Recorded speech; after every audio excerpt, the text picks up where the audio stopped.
Live from 10 News, this is the Now San Diego.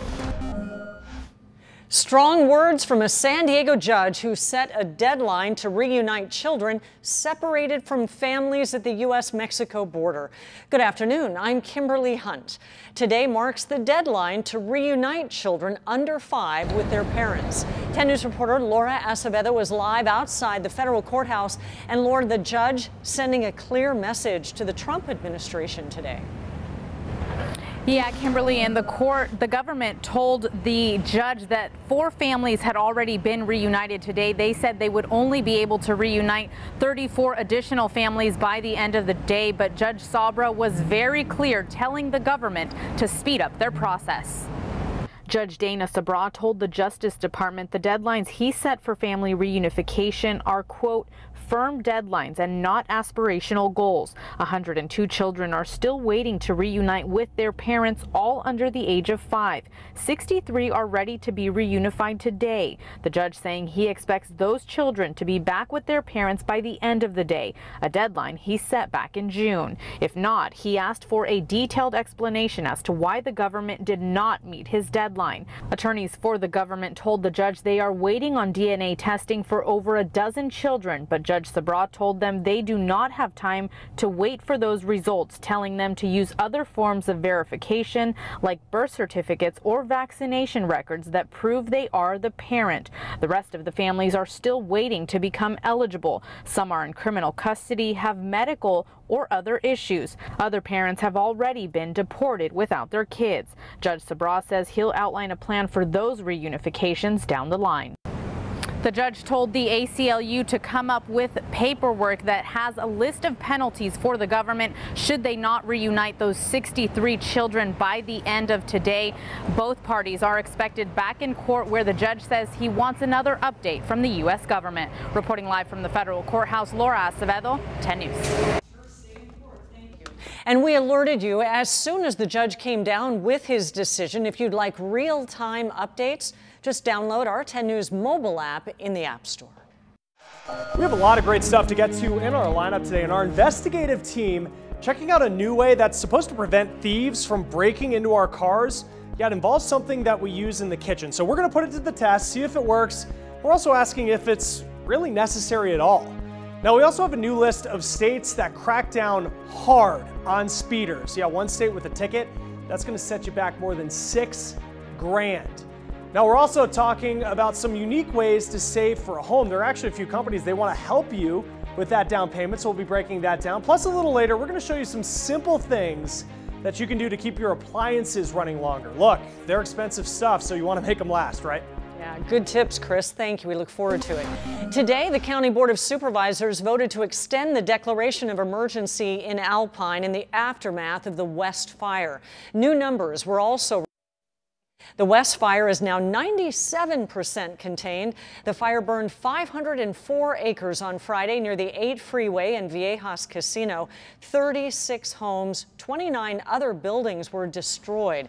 A man suspected of looting during the fire faced a judge today. We'll learn more about his criminal past coming up on 10 News at 5. Angelica Campos is joining us now. I know you're looking at the current conditions, but that rain last night really got our cars dirty. That was some kind of dirty rain. It really was. It's basically like it's collecting all the dust, and then it just gets a little bit of precipitation, enough to just kind of cake that on top of your windshield and make it really nasty. But of course, rain is always beneficial here in San Diego, especially after a fire. And we've seen a couple of those showers move right through Alpine. So that area is still recovering, is still in need of better conditions, and this is the best scenario. If we had another warm up, another dry day, that could be catastrophic, but it allows the entire county to recover from all that heat. The humidity, however, is going to continue. Let's see if we can go into our sweeping Doppler live. You can see right there near the 67. That's where we have one little cell with very light rain at the moment. The rest of the county looks to be drier, but that chance for rain and thunderstorms thunderstorms will continue. I'll pinpoint what that chance will look like for the rest of the evening. And we'll see you then. Thank you. Feeding San Diego is giving back to those affected by the West Fire. 10 News reporter Mimi Alcala is in Alpine, where volunteers distributing food say this is just as important to them as it is to the fire victims. The food distribution here in Alpine went from 9:30 to 10:30 this morning, but all of the volunteers that you see here say giving back means everything to them, and those who need the extra help appreciate this and say a little goes a long way. What we can do is give of our time, and when you give your time and your heart is there, then you're being an angel. And we all need to be angels. We all need angels in our lives. We need it. We need it, so I'm glad it's here. Doing a work with some friend, I was about 2 miles from it, so I could see what's happening, but they had the freeway blocked off, so I couldn't get over there, so all I could do is wait. Dozens of homes destroyed. People like Tony Hanlon were left with nothing, now relying on the kindness of strangers like Marlene to help them during this tough time.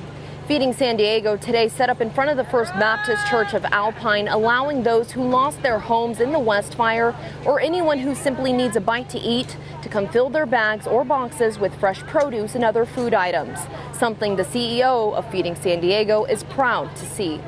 But San Diegans are a very close-knit community, and in a moment like this, we forget all of our differences and we come together and we unite to help people in need. And that's what's happening here today. Feeding San Diego is able to provide this food to this community precisely because so many San Diegans have responded and helped us. And Feeding San Diego will host another food distribution next Wednesday from 9:30 to 10:30 right here at the First Baptist Church of Alpine. Reporting in Alpine, Mimi Alcala, 10 News. And 10 News partners with Feeding San Diego every year. In December, we help raise money and donations as part of our Month of a Million Meals campaign. Last year, you helped us raise enough to supply 4 million meals. Those donations help people after disasters such as the West Fire, as well as those struggling to make ends meet throughout the year. Let's get to our top stories here in the news feed. Quick rundown of the other important topics here on the Now Today. And President Trump, he is in Europe for meetings with NATO this week. Expect some tough talk there. The president certainly has been critical of the alliance. And today's saying that meeting with Russian President Vladimir Putin, that may actually end up being the easiest part of his trip. He was comparing that to meeting with leaders like the UK's Theresa May. And President Trump, he's certainly made his pick for the Supreme Court, and now the administration figuring out how to get Brett Kavanaugh confirmed. Vice President Pence meeting with Kavanaugh and the Senate Majority Leader Mitch McConnell in Washington, D.C. today. Now, another robot that might make you scared of the future. Meet what MIT researchers call the Cheetah 3. Yeah, it's able to jump on your table and do it in the dark because it uses sensors to get around instead of cameras. Well, this next story is certainly the good news you want to hear on a Tuesday, as the world now breathing a sigh of relief. Yeah, so are the families of these 12 boys and their soccer coach who were stuck in that cave in Thailand for 18 days. The Now's Chris Welch taking a look at the successful and final mission to save the team. This was the scene today as well-wishers met the final ambulance carrying the last of the Wild Boar soccer team after they were trapped for nearly 3 weeks in a northern Thailand cave. The 12 boys and their coach have been taken to a local hospital where they'll join the previously rescued teammates. So far, parents have only been able to see them through a glass window while they stay in an isolation ward, but that's just a precaution. The boys are said to be in good health, but they're still not quite well enough, their doctor says, to accept an invitation from FIFA to attend the World Cup in Moscow. The Thai Navy SEALs, who risked their lives in what was a 9-hour mission to save the rest of the group, posting on their Facebook page that the SEALs were also out safely, adding, quote, "We are not sure if this is a miracle, a science, or what. All the 13 wild boars are now out of the cave." One of the divers who assisted the SEALs by helping with air tanks underwater described the brutal conditions in the cave, saying they could only see as far as their hands in front of them. The stones are razor sharp, which is dangerous for our diving. Thirdly, the passage is very narrow. This is the hardest mission we've ever done. The conditions were so treacherous that one Navy SEAL died during operations last week, but those working on the mission said his death forced divers to reevaluate the severity, and that likely played a key role in their eventual success in bringing the boys out. For The Now, I'm Chris Welch. All right, Chris, thank you. Let's get back to our lineup here. And our investigative team putting a new trick to the test. Yeah, it's supposed to protect our cars from thieves, so we're going to see if it really works, and we're also asking if it's necessary at all. You're watching The Now.